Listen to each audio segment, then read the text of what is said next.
Un saludo. Somos el grupo 1, Teoría Psicoanalítica. Estamos en el caso de Ana O.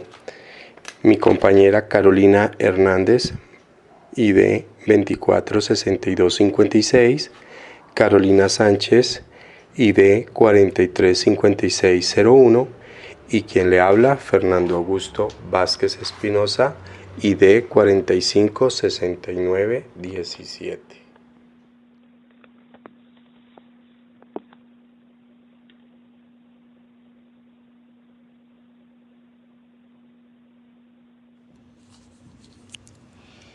Berta Pfaffenheim, o Ana O, nació el 27 de febrero de 1859 en el Imperio Austriaco y murió el 28 de mayo de 1936 en Alemania. Berta murió de 77 años. De sus padres se decían que eran personas demasiado sanas, pero eran muy nerviosas. Acerca de Berta siempre se comentó que necesitó alimento espiritual, pero dejó esta idea cuando acabó sus estudios secundarios. De Berta, o Ana O, se decía que era una persona muy bondadosa, muy amorosa, que sus pulsiones siempre las encaminó a cuidar pobres y enfermos, pero sin embargo también se argumentaba que tenía una vida muy monótona. A los 21 años, en 1880, empezó su tratamiento en contra de la histeria. Ella padecía histeria. Y se dice que una vez terminado todo su proceso de tratamiento, de terapias y de recuperación, que fue toda una odisea, Berta llegó a ser la primera asistente social de Alemania y se convirtió en una reconocida figura defensora de los derechos de la mujer y de los derechos de los niños. Cordial saludo, mi nombre es Diana Carolina Sánchez, voy a hablar acerca de los síntomas.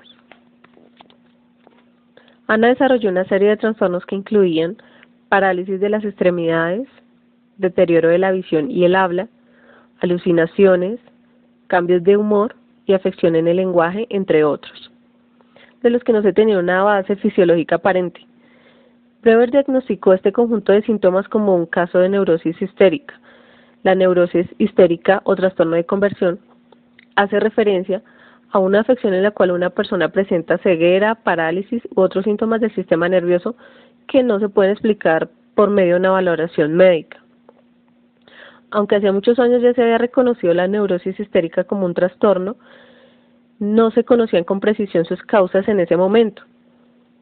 En el desarrollo de la enfermedad de Ana se presentan dos tipos de comportamiento, pues al parecer ella tiene una doble personalidad.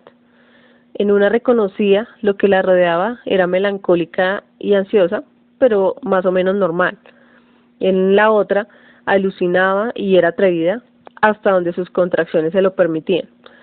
Pues, por ejemplo, se arrancaba los botones de la camisa o se enojaba y empezaba a lanzar almohadas. El padre de Ana muere 9 meses después de que ella desarrolla la enfermedad, en los que destacó los problemas de habla, parálisis. La conducta de Ana variaba mucho, hablaba incoherencias al inicio del día, en la tarde solía calmarse y entrar en un estado de vigilia.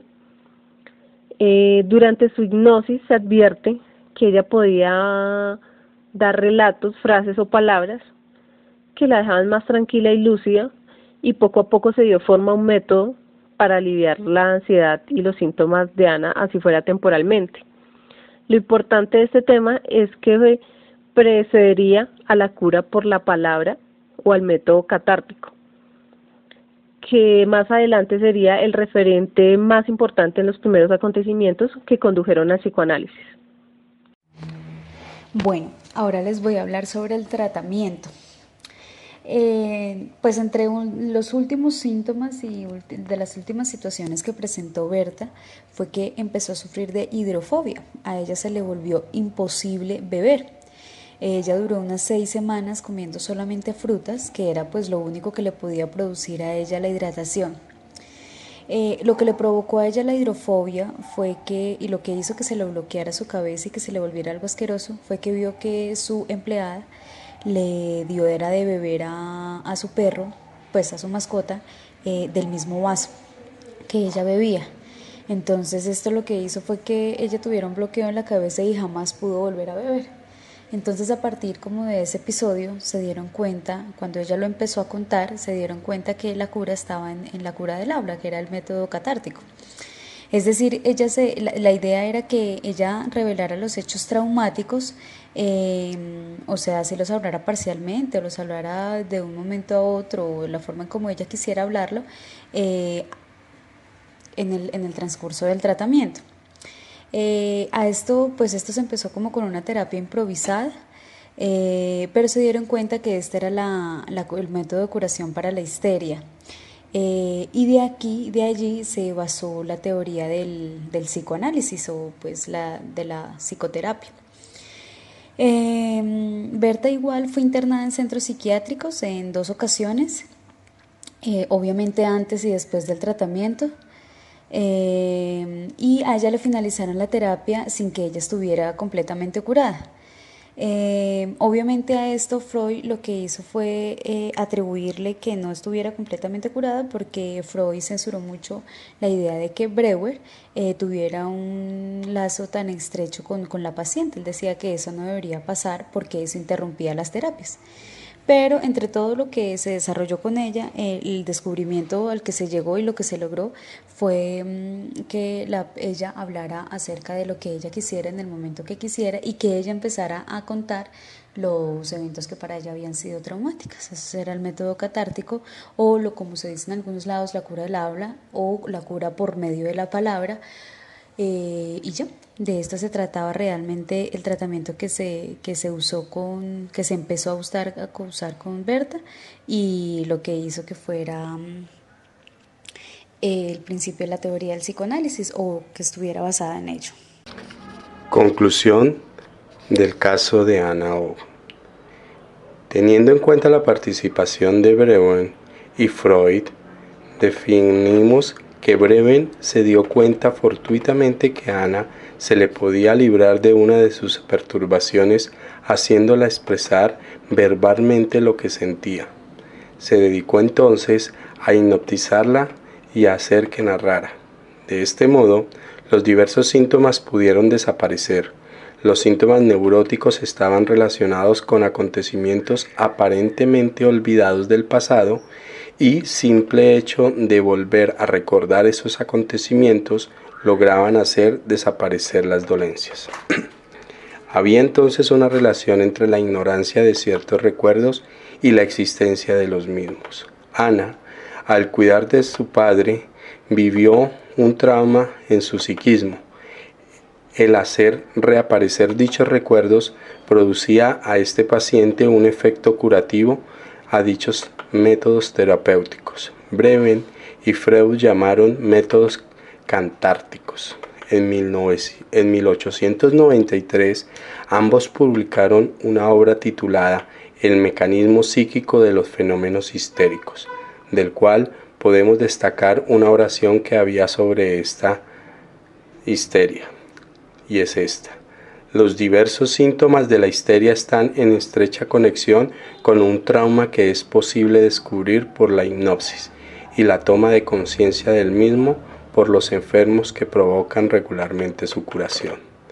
El psicoanálisis tradicionalmente es un estudio en la conciencia de Sigmund Freud y significó una nueva forma de entender la psicología e influyó de manera notable y en toda la cultura del siglo XX. Su aporte fundamental fue el descubrimiento del inconsciente. Estableció que allí se encuentran las verdaderas razones que determinan nuestras conductas, que son desconocidas para nosotros mismos. A partir del descubrimiento freudiano surgió una nueva forma del entendimiento de la psicología. Así fue como se constituyó la teoría psicoanalítica. Hay ciertas tendencias a identificar la psicología como el psicoanálisis, pero no toda la psicología es psicoanálisis. La influencia del psicoanálisis no solo ha determinado cambios importantes en la ciencia psicológica, sino que se ha extendido a otros campos científicos, hacia el arte y en otras manifestaciones como en la vida social de una población. El psicoanálisis para Freud es método de investigación, psicoterapia y teoría científica. El descubrimiento del inconsciente, que es la sede de conflictos reprimidos de carácter sexual que no tiene lugar en la conciencia y en efectos de represión, parece olvidar pero están latentes. El inconsciente es algo psíquico, no está en el lugar anatómico determinado y se llega al conocimiento del inconsciente a través de diferentes manifestaciones como los sueños, los actos fallidos. Son como las equivocaciones que solemos a veces tener. Durante los primeros años de trabajo, Freud recorrió la hipnosis del paciente y luego incorporó su método llamado cantártico, que iniciaba al enfermo neurótico a decir todo lo que sentía o pensaba, tuviera no o tuviera relación con lo que estaba hablando. Esto sigue siendo así hasta nuestros días. La asociación que va a realizar el paciente y la relación espacial que va a establecer el terapeuta llamado transferencia es un concepto complejo del psicoanálisis que designa tres aspectos muy relacionados pero diferentes.